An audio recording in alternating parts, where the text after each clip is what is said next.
Brexit erased, 140 billion from UK economy, London Mayor to say. Here's a summary of the article. Bloomberg, are you a robot? Need help? Contact us to continue. Please click the box below to let us know you're not a robot. Why did this happen? Please make sure your browser supports JavaScript and cookies and that you are not blocking them from loading.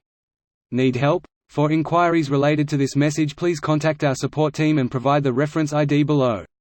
This post received a score of 16,000, with an upvote ratio of 90%. Here are the top comments in response to this article. At least you don't have to worry about traveling and living freely throughout the EU anymore. It's so silly. I'm an EU immigrant who moved to the UK in the late 2000s and have been living my life here since. I applied for the EU settlement scheme, which gives me indefinite right to remain and work in the UK. I haven't bothered getting a UK passport because my EU passport lets me move around for holidays, to see family, friends etc. Without any hassle, and the settlement scheme means my life in the UK is safe. Heck, I can even leave the UK and work and live somewhere else for up to 5 years and still be able to come back.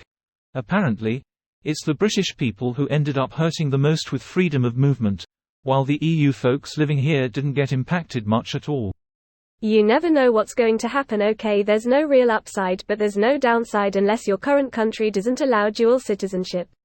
Imagine being a Brit having lived in an EU country for 10 years prior to 2016, having been eligible to get a dual citizenship, but didn't bother because there was no point, then moving back to the UK before the referendum and no longer being able to claim a second citizenship.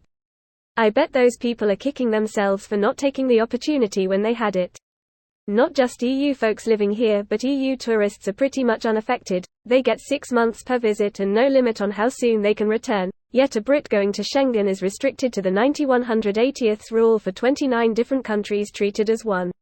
Very true. I do have it in my future plans, as my country allows dual citizenship and will probably get it done in the next 12 months.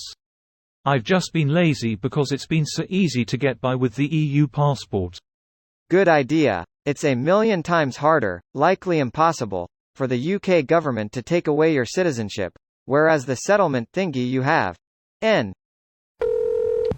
From Bloomberg News reporter Irina Angel, London Mayor, Sadiq Khan, will blame Brexit for costing the UK economy $140 billion, calling on the government to, urgently, rebuild relations with the European Union to stem the decline. Britain's EU divorce has also meant there are 2 million fewer jobs nationwide than there otherwise would have been, including 290,000 lost positions in London, according to research by Cambridge Econometrics commissioned by City Hall that the Labour Party's Khan will reference in a speech at Mansion House. Half of the total job losses are in financial services and construction. This video was automatically created by Reddit to speech. The article and comments in this video were selected from Reddit according to their upvotes, and any paraphrasing was performed by smmry.com, without any human intervention.